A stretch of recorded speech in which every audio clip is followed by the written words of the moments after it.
जौनपुर। यह नाम ऐसे जुबान पर आता है जैसे कोई पुराना राज हो। यह आम टूरिस्ट मैप पर नहीं है।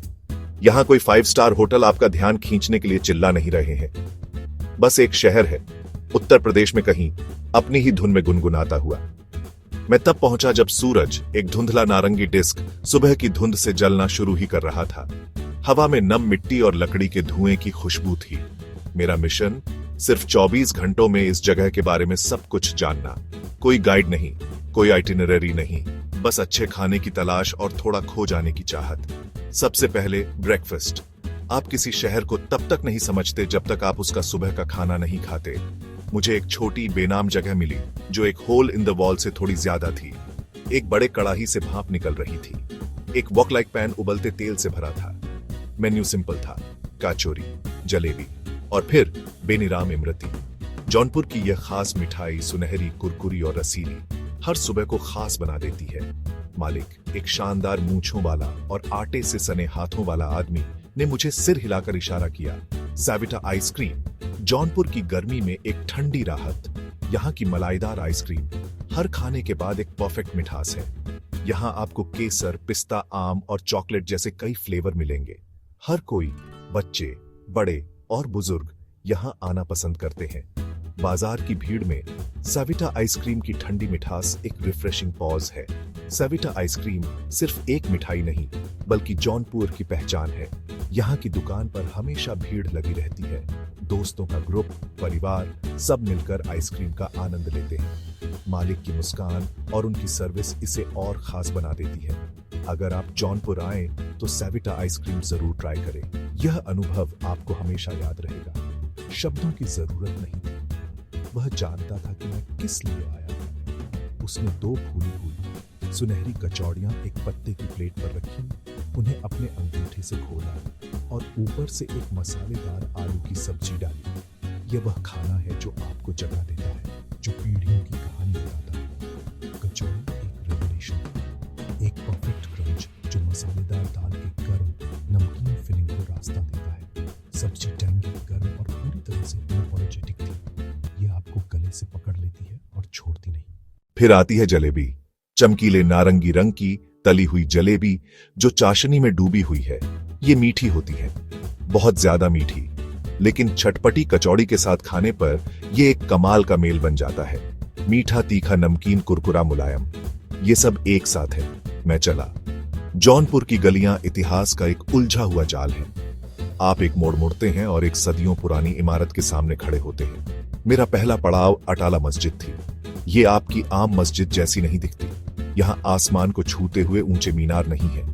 एक विशाल तोरण द्वार आपका स्वागत करता है, एक शानदार गेटवे जैसे प्राचीन मिस्र से कुछ आया हो। ये प्रभावशाली है, ये शक्तिशाली है। 15वीं सदी का एक शर्की बयान। वे चाहते थे कि आप जाने कि वे आ चुके हैं। ये मस्जिद अटाला देवी को समर्पित एक हिंदू मंदिर के खंडहरों पर बनी है। इतिहास की प्रतें एक सभ्यता के ऊपर दूसरी, पत्थरों में बयां की गई एक कहानी। हिंदू रूपांकन, इस्लामिक विशेषताएं, एक सांस्कृतिक संगम। अंदर आंगन विशाल और शांत है। कबूतर आर्चड कॉरिडोर से गुटर-घू कर रहे हैं। हवा ठंडी है, बढ़ती गर्मी से राहत मिल रही है। मस्जिद से मैं शाही ब्रिज तक चला गया। Shahi bridge, Mughal bridge, Akbari bridge, Gomti नदी के ऊपर खड़ा है। 16वीं सदी से हर पुराने शहर में एक किला होता है, ताकत की जगह, लड़ाइयों की, भूतों की। जौनपुर भी अलग नहीं है। शाही किला या जौनपुर किला गोमती नदी के ऊपर एक छोटी पहाड़ी पर है। यह एक मजबूत पुराना बीस्ट है। इसे 14वीं सदी में फिरोज शाह तुगलक ने बनवाया था। दीवारें कुछ जगहों पर गिर रही है, तोप के गोलों और सदियों की निग्लेक्ट से स्कार्ड, लेकिन यही इसे खूबसूरत बनाता है। सबसे दिलचस्प बात एक लोकल लेजेंड थी। किले की नींव में एक छिपा हुआ चेंबर है। अंदर पत्थर से बना एक जादुई शेर सो रहा है। जब तक शेर अनडिस्टर्ब्ड रहता है, जौनपुर सुरक्षित रहेगा। कोई भी ट्रिप लोकल बाजार में घूमे बिना अधूरा है। यह शहर का सर्कुलेटरी सिस्टम है। पैसा, सामान, गॉसिप। जौनपुर का मेन बाजार ऑनेस्टली सेंसस पर एक क्योटिक एक्सिलरेटिंग हमला है। गलियां पतली हैं, रिक्शा, मोटरसाइकिलें, लोग, हवा में हजारों तरह की खुशबू है। एक छोटी सी दुकान से इत्र की मीठी खुशबू, बोरी में ढेर सारे मसालों की तीखी महक और फ्राई हो रहे स्नैक्स की ग्रीसी टेस्टी खुशबू। ये लाउड है, भीड़ भाड़ वाला है और पूरी तरह से जिंदा है। मैं एक दुकान पर रुका जहां हाथ से बने परफ्यूम या इत्र बिकते थे। मालिक, एक बुजुर्ग आदमी जिसकी आंखें बहुत काइंड थी, उसने मुझे अपना सामान दिखाया। उसने मेरी कलाई पर थोड़ा सा जैस्मिन ऑयल लगाया। खुशबू बहुत अच्छी थी, प्योर और स्ट्रॉन्ग। आगे जाकर मुझे कारीगर मिले जो पीतल और तांबे की शीटों पर इंट्रिकेट डिजाइन बना रहे थे। उनके हथौड़ों की रिदमिक टिनक टिनक टिनक की आवाज एक हिप्नोटिक साउंड थी। उनके हाथ एक प्रैक्टिस अनहरीड ग्रेस के साथ चल रहे थे। स्ट्रीट फूड का सीन बहुत बजिंग था। मैं एक ठेले पर रुका जहां एक आदमी बहुत अच्छे से एक टेस्टी पैनकेक जैसा कुछ पलट रहा था। जैसे जैसे दिन ढलने लगा, मैं वापस नदी की ओर खींचा चला आया। इस बार बस्टलिंग ब्रिज पर नहीं, बल्कि घाटों पर पानी तक जाने वाली पत्थर की सीढ़ियों पर। दोपहर की तेज धूप नरम होकर एक वार्म गोल्डन ग्लो में बदल गई थी। शहर की फ्रैंटिक एनर्जी यहां आकर शांत हो गई। जगह पर शांति का गहरा एहसास छा गया था। गोमती, जो मर्की और धीमी बह रही थी, सूरज को ऐसे रिफ्लेक्ट कर रही थी जैसे रंगों का एक कैनवस हो, ऑरेंज, पिंक, पर्पल। मैं सीढ़ियों पर बैठ गया, दुनिया को शांत होते हुए देख रहा था। सैफ्रॉन रोब्स में साधु शाम की पूजा कर रहे थे। बच्चे उथले पानी में खेल रहे थे, उनकी हंसी गूंज रही थी।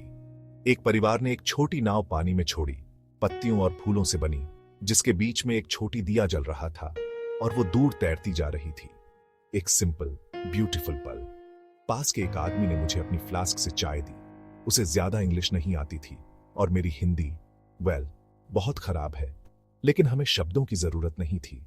हमने एक स्माइल शेयर की, एक नॉड और एक गर्म, मीठी चाय का simple pleasure as darkness fail.